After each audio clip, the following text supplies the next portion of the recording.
Recovery is stupendous. Achievable. Hope. Freedom. Empowering. It's unique to everyone. It's a journey, not a destination. Getting a new lease on life. It's finding restoration after you fall down. Recovery is having the freedom to enjoy life. For me, it was finding a way to really love myself. My recovery is possible in part because of my own sense of purpose. Welcome to another Recovery Talks podcast. My name is Bill Devel. I'm the mentoring and membership coordinator for Montana's Peer Network, and I'm joined by... I'm Ashley McLean. I'm the peer support training coordinator for Montana's Peer Network. And I'm Amanda Walton. I am a peer services coordinator with Montana's Peer Network. For all of you joining me today, we are going to talk about personal bias and how that can affect serving our peers and how not to have personal bias when serving our peers. And most of the time that happens when a peer chooses to have a pathway to recovery that we might not agree with or see red flags in. So we're going to chat a little bit about how we do that and how we support our peers in their pathway without the peer having to feel our personal bias towards them. One way that what comes to mind when I think about personal bias and actually meeting peers where they're at is like checking my agenda at the door. Like no matter what door, it can be a literal or it can be a figurative door, but I need to check everything I think I know about this person, this place, and so I can have a new experience with that person. Right. And, for me, it's also about going into a support relationship with preconceived expectations. Mm-hmm. Sometimes we're not even aware of those, but our ideas of how the world should be, we should ourselves and others a lot with sometimes without realizing it. Yeah. And checking yourself at the door is important, but also cultivating that awareness within ourselves so we can check ourselves in the moment. Yes.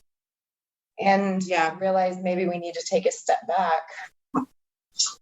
I think that checking ourselves in the moment is a skill that is learned by trial and error. I know for myself, that is a difficult thing for me to do when someone chooses a pathway to recovery that I know failed for me.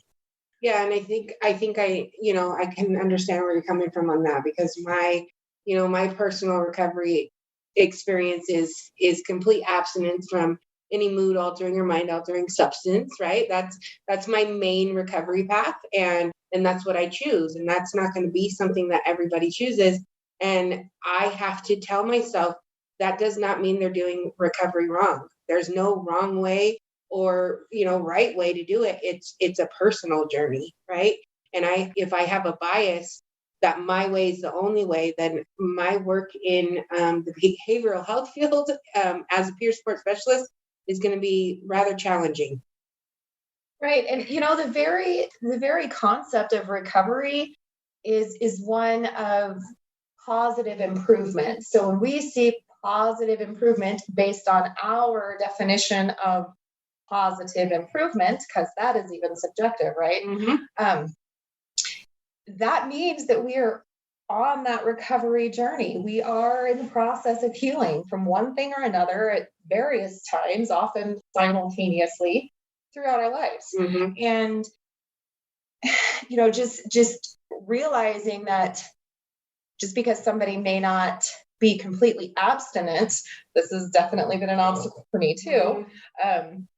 Not completely abstinent from every single substance does not mean that they aren't reducing the harm or the impact, because any positive improvement is improvement, and that's something to be celebrated instead of, oh, that's a failure because you didn't get 100% clean. If somebody's going to get to a place of abstinence, sometimes it's a journey in and of itself to get there. Yeah, because when you think about that SAMHSA definition of recovery, and it's, that we improve our health and wellness and strive to live a self-directed life, right? Like there's nowhere in there that says that we have to be completely abstinent. And, we're just talking about substance use right now. Like, why is it different? Why do I have a bias towards that and not with mental health, medication assisted treatment, or not complete abstinence, or mood altering substances in mental health recovery, right? As someone who is now experiencing that in this moment, you know what I mean? For me, in this journey of learning not to have bias when I am involved with a peer, it took me a while to realize that when their journey didn't match up with mine, that they were still in recovery. Mm-hmm. And for a while there, I didn't even consider that they were in recovery because their model didn't match my model. Right. And so I did a disservice to the peers that I was serving by allowing myself to think that way rather than meeting them where they were at and supporting them in their journey. And that's taken a while for me to not have that bias. Right. And it's a skill that's learned. I can remember this is where clinical supervision is super important for me. I was able to vent and just get it all out. And because I was at a place where I didn't understand other people's pathways, how that could possibly even work. But I was only looking at it from my point of view. And that clinical supervision allowed me to vent and be able to reframe my own thinking and people's journeys in their recovery. And it gave me an appreciation for being able to accept and understand that my definition of recovery is my definition for recovery. Mm-hmm. And others people's journeys and other people's definition of recovery isn't going to always match mine. No. Yeah.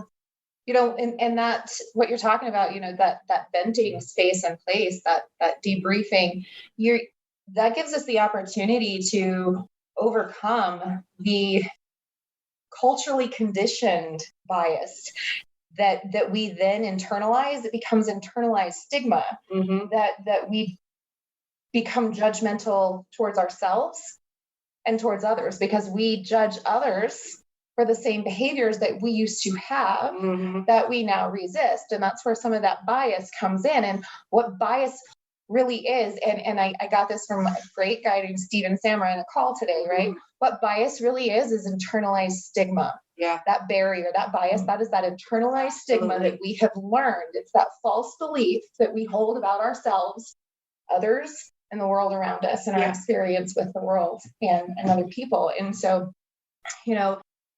as we are on this transcendental recovery journey together, that's one huge piece, being able to just get past that. And, that cultural perception, change starts with one, but whenever a lot of us really start working on that change, that's whenever massive cultural change happens. Mm-hmm.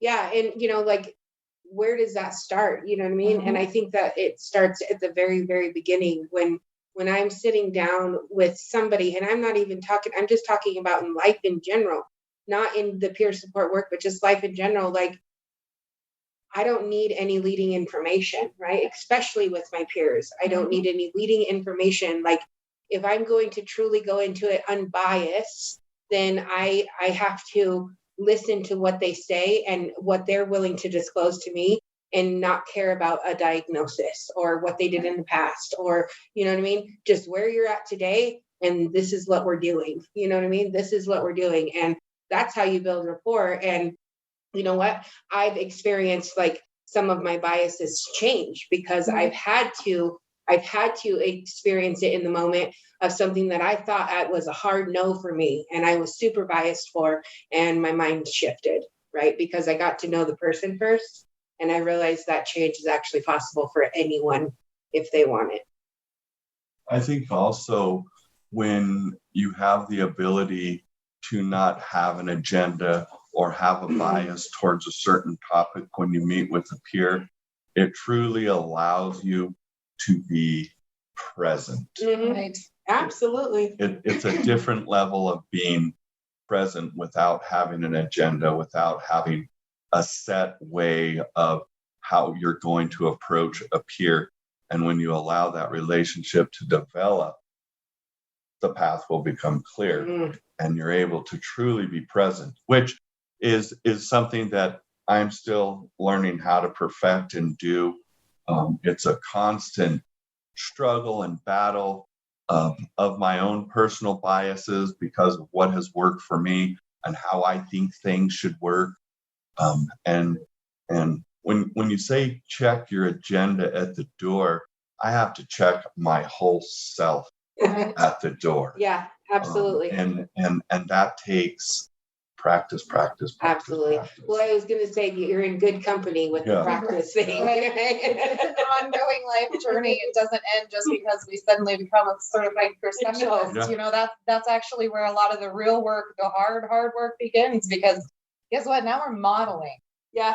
And we are striving to cultivate within ourselves that open and accepting attitude that creates that space for rapport and mutuality to grow and develop. And, you know, how we, the acceptance, that energy that we put out to the people that we support can be the difference between somebody relapsing, losing hope, going suicidal, and actually seeing an ignited hope within themselves and transforming their lives just because of the interaction, that communication, that safe space, that unconditional acceptance, unconditional love. You used that phrase earlier.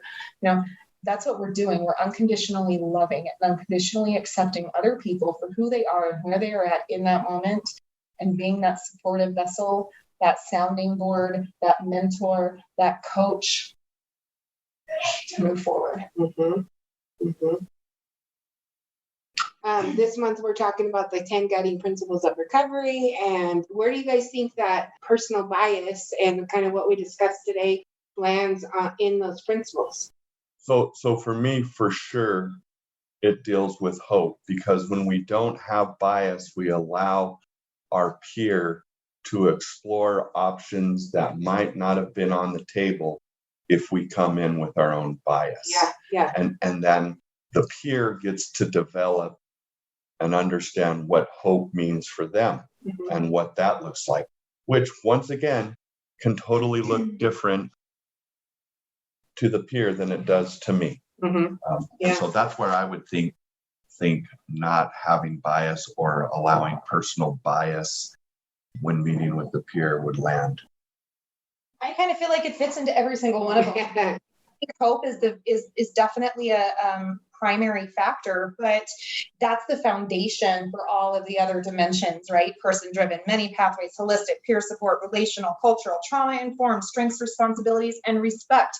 We're going to learn to cultivate all of those things when we're in a space that's open. We're going to experience that hope that drives us to make more positive choices and to seek recovery and to see ourselves as a holistic being and not just focus on one piece, and then be more open and accepting to developing relationships and accepting relationships with peers. So I really see how it fits into all of them, but I really agree, Bill, that hope is the primary factor there, because if we don't have hope, the rest of it is not going to happen. Yeah.